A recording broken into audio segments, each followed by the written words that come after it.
Impossible. Hard. Exciting. Crazy. Sweet. Interesting. Hard. Entertaining. Fun. Insane. Kinky. I think the key to making any class interesting is I've got to be interested in the topic.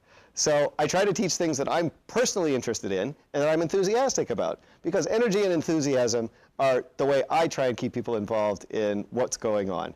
He's patriotic. The Americans! That's right, it was us! It's the Americans that invented text! And you better believe it, it's the American National Standards Institute! Okay, so growing up in the Midwest, it's flat there. So if you're from New England, you have to just think of flat. Okay, it's corn, occasionally a tree, a silo, cows. Cows are good for tipping. Cornfields are good for detasseling corn. It's an exciting thing to do when you're in the Midwest.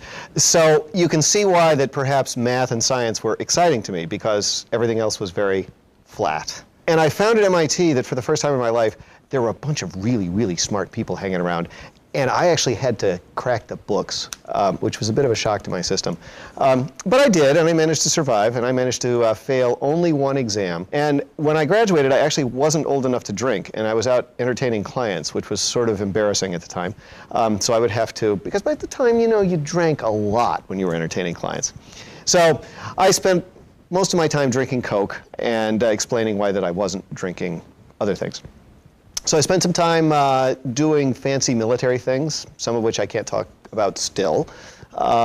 It was pretty interesting technology, but it was also dealing with the government, which is really, really painful. None of this UN crap! We did it! We own it! It's ours! And the American National Standards Institute invented the American Standard for Information Interchange, okay, known as ASCII. Hey, America! All right? It's ours! So, time to either start another company or do something different. And, you know, starting another company really didn't appeal a lot to do that again. So I decided I'd do what I'd really wanted to do all along, which was teach. And I called my mother and said, Mom, you're never going to believe this. I'm going to go teach. And she said, no, I expected you to do that because I have a paper that I saved from your 9th grade English teacher that said your career objective was to become a teacher. So yet again, my mother knew what I was going to do before I was doing it. Let this be a lesson to you and your mothers.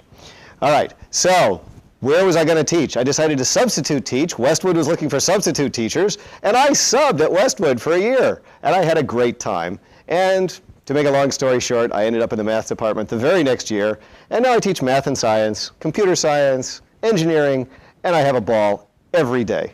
And I would never, ever, ever go back and do speech recognition again because it's too much fun hanging around all these teenagers. And even in deference to the girly men at the UN, we decided that we wouldn't even call it English anymore.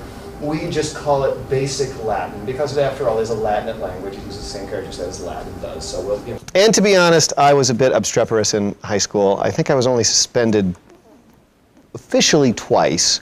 Once was due to a certain incident with an English teacher, and the other was due to a certain incident with student council. And no, there was the third time, which was related to the senior prank. But we won't go into details of that because I did manage to escape intact and headed out west, east. We headed from the Midwest to the east to go to school at MIT.